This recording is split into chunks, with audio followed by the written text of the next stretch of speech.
Hello everyone, welcome back to my channel. मैं हूं पूजा सेतिया। हमारा चैप्टर कर रहे हैं हम अकाउंटिंग इक्वेशन टीएस ग्रेवल की बुक से।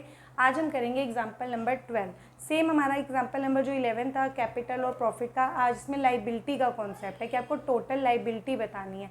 मैं क्वेश्चन रीड करने जा रही हूँ, आप स्क्रीन पर देखिए। Calculate total liabilities. इस क्वेश्चन में हमें क्या निकालनी है? Total liabilities. आपको गिवन है owner capital in the beginning 60,000, creditors 50,000, revenue during the period 70,000, expenses during the period 65,000. Calculate amount of owner capital at the end. देखो, हमें इस क्वेश्चन के अंदर आपको टोटल लाइबिलिटी और क्लोजिंग कैपिटल फाइंड आउट करनी है। देखो, टोटल लाइबिलिटी क्या होता है और ओनली लाइबिलिटी क्या होता है, इसमें डिफरेंस समझो। देखो, हमारा जो फॉर्मूला होता है वो क्या होता है? Assets is equal to liability plus capital. ये जो एसेट्स होती हैं इसका मतलब क्या होता है? ये टोटल एसेट्स होती हैं, टोटल एसेट्स होती हैं। क्योंकि जो हमारी बैलेंस शीट बनती है, बैलेंस शीट में जब हम एक साइड देखो, बैलेंस शीट हमने अभी पीछे अकाउंटिंग इक्वेशन वाले उसमें बनाई थी ना, ये बैलेंस शीट है समझो। यहाँ पर क्या है? एसेट्स। और यहां पर हम क्या लिखते हैं? लाइबिलिटीज। जो इस साइड का टोटल होता है और जो इस साइड का टोटल होता है वो दोनों क्या होते हैं? इक्वल होते हैं। अब उन्होंने क्या बोला है? ये जो टोटल एसेट्स होते हैं, अब लाइबिलिटी में क्या आती हैं? लाइबिलिटी में सारी लाइबिलिटीज भी आएंगी और कैपिटल भी आएगी। तो इसीलिए मेरे कहने का मतलब है, अगर आपको टोटल लाइबिलिटी पूछा है तो टोटल लाइबिलिटी का मतलब होता है ये जो टोटल एसेट्स होता है और इधर का जो टोटल होता है, दोनों लाइबिलिटी प्लस कैपिटल, तो ये टोटल लाइबिलिटीज होती हैं।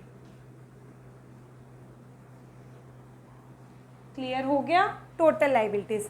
अगर आपको सिर्फ लाइबिलिटी पूछता है तो आप कैपिटल को हटा दोगे। जब टोटल पूछेगा तो लाइबिलिटी प्लस कैपिटल, जो भी जिस चीज़ आती है उन दोनों का टोटल लाइबिलिटीज होता है। अब इस क्वेश्चन के अकॉर्डिंग हमको टोटल लाइबिलिटी बतानी है, तो दिस मीन्स आपको इन दोनों के साइड में जो भी चीज़ आएगी वही आपका टोटल लाइबिलिटी का फॉर्मूला हो जाएगा। तो अब टोटल लाइबिलिटी क्या होगा? मैं इसको रब कर लूँ पहले यहाँ से।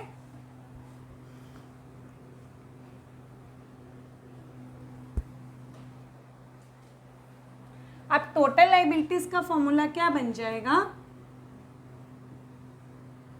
जो आपका जो भी उस साइड आएगा, सबसे पहले क्या आएगा? कैपिटल। तो कैपिटल, उसके बाद क्या है? क्रेडिटर्स। ये भी लाइबिलिटी में, तो क्रेडिटर्स। उसके बाद रिवेन्यू, कैपिटल में प्लस हो जाता है तो प्लस कर देंगे। उसके बाद एक्सपेंसेस, इसको आप माइनस कर दोगे।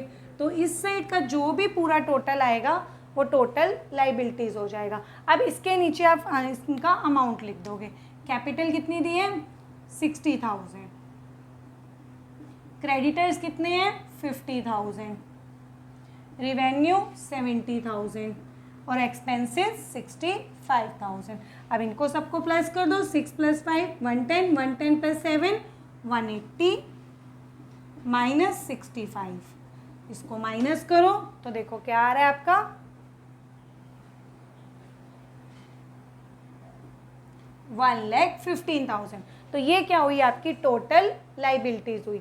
अब आपको क्लोजिंग कैपिटल अगर बतानी है तो क्लोजिंग कैपिटल का मतलब होता है कि इस साइड जो कैपिटल के अंदर क्लोजिंग कैपिटल कैसे होती है? मैंने आपको दो फॉर्मूले बताए थे।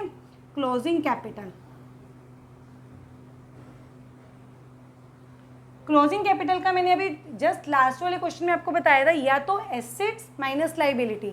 अब हमें एसेट्स नहीं दी हुई हैं, लाइबिलिटीज़ की तो हमें फिर भी इंफॉर्मेशन है, क्रेडिटर्स है, हम वो वाला फॉर्मूला अप्लाई नहीं कर सकते हैं। तो क्लोजिंग कैपिटल के लिए क्या होगा? ओपनिंग कैपिटल, स्टार्टिंग में पैसा लगाया, बीच में पैसा लगाया, एडिशनल कैपिटल निकाल लिया, प्लस प्रॉफिट।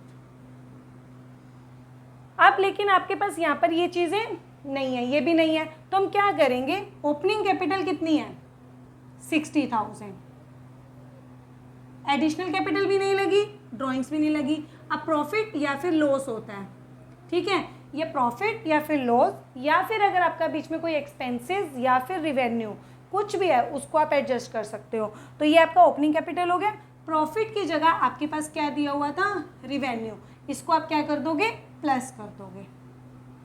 और लॉसेस की जगह एक्सपेंसेस, इसको आप क्या कर दोगे, माइनस कर दोगे। तो बस इसको एडजस्ट कर दो, आपका आंसर आ जाएगा 70 + 60 130, 130 में से 65 गया, 65 आपका क्या आ गया, क्लोजिंग कैपिटल आ गया।